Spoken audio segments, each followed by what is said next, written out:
பார்த்தீங்கன்னா கள்ளச்சாராய விற்பனை ஒரு திமுக நிர்வாகி இன்னைக்கு பத்திரிகையில் ஊடகத்தில் வந்த செய்தி.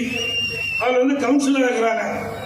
மேனகான ஒரு கவுன்சிலர், அவருடைய கணவர் கார்த்திக். அதுக்கு சொந்தமான குடோனில் தான் இந்த ஸ்பிரிட் மூலம் மதுபானம் தயாரிக்கிறாங்க. கள்ள மதுபானம் தயாரித்து இன்றைக்கு அங்கங்க இருக்கின்ற பார்ல விற்பனை செய்யப்பட்டதாக தகவல் இன்றைக்கு வந்து கொண்டிருக்கிறது. இன்றைக்கு அந்த குடோனில் யாரு? இவருடையது. ஒரே நாள்ல இப்படிப்பட்ட இந்த தொழில் செய்ய முடியாது. கள்ள மதுபானம் தயாரிக்க முடியாது.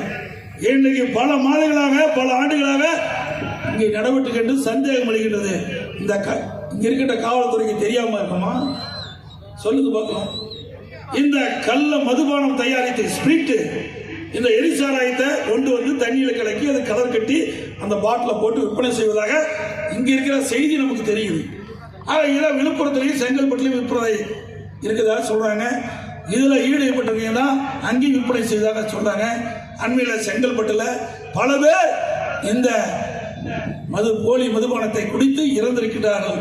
இந்த ஆட்சியில் தான் வேற எதுக்குமே பணம் கொடுக்க மாட்டாங்க. கள்ளச்சாராயம் காய்ச்சல் இருந்தால் 10 லட்சம் கொடுப்பாங்க. கள்ளச்சாராயம் பறி இருந்தால் 10 லட்சம் கொடுப்பாங்க. அடிபட்டு இருந்தால் கொடுக்க மாட்டாங்க.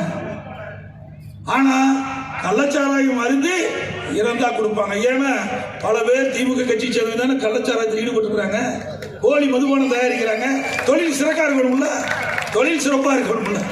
அதனாலதான் இப்படிப்பட்டவர்கள்லாம் இவ்வளவு நிதி தாராளமா அரசு நிதியை வாரி வழங்குறாங்க. ஆக இப்படிப்பட்ட சம்பவங்கள் அதிகமாக நடக்குது. இதனுடைய மதிப்பு, பிடிக்கப்பட்ட மதிப்புடைய எரிசாரத்துடைய மதிப்பு 5 கோடிங்கிறாங்க. இப்பொழுது இன்னைக்கு பிடிக்கப்பட்ட எரிசாரத்துடைய மதிப்பு 5 கோடி. இதுல வந்து 2 வருஷமா உள்ளூர்லயும் வெளியூர்லயும் விற்பனை செஞ்சிட்டு இருக்கிறாங்க. இப்படிப்பட்ட ஆட்சி தேவைதானா?